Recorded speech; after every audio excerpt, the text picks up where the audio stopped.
Alright everybody, welcome back to the follow-up video for the Elite Series 2 Xbox controller.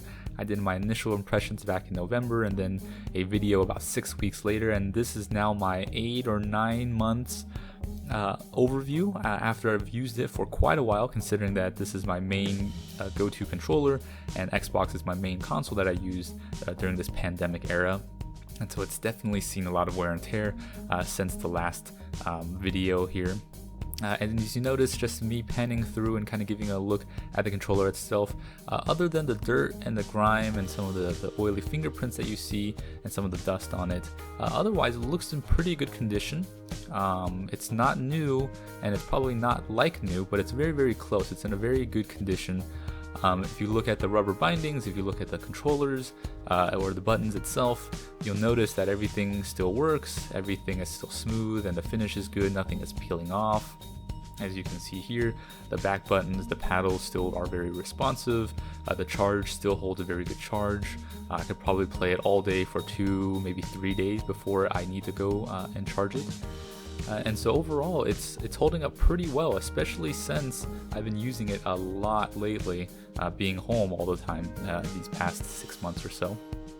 Now, the one thing I will say is that these triggers have started to kind of give off a problem, and the problem it comes from the fact that I've been playing a lot of Call of Duty, and as you know, with any shooter, you use the triggers a lot. And so what happens with those triggers is that typically with these kind of high-end premium controllers, there's rubber bumpers within that trigger mechanism that kind of stops it from hitting the plastic when you press down on it and when you let go of it. So there's kind of a rubber stop at the top and a rubber stop at the bottom. And so when you're constantly mashing it, playing Call of Duty, you don't hear the clacky sound of the plastic hitting the plastic within the controller, and it's quite silent. And it might also help with the vibration system as well within the triggers. But the problem that I had was because I was using it so often and kind of pressing it down and playing just a shooter game, the rubber stop at the top actually came off. And so what happens was I would press it down, and as I pressed it down, I would feel it kind of stick, and you get the sticky sensation. Now over time it's kind of solved itself. Now the rubber padding has fell off, so it is a little bit clacky for the right trigger as opposed to the left trigger. But the sticky residue that was left over that was causing the sticky problem, it kind of dried out, and over time I don't have that sticky problem anymore.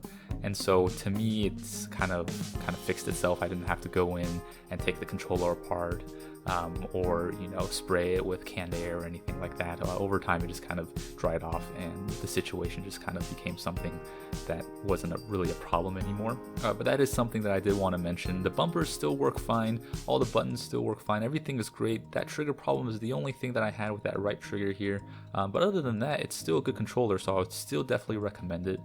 But that's gonna do it for me with this quick video. Hope you guys enjoyed it.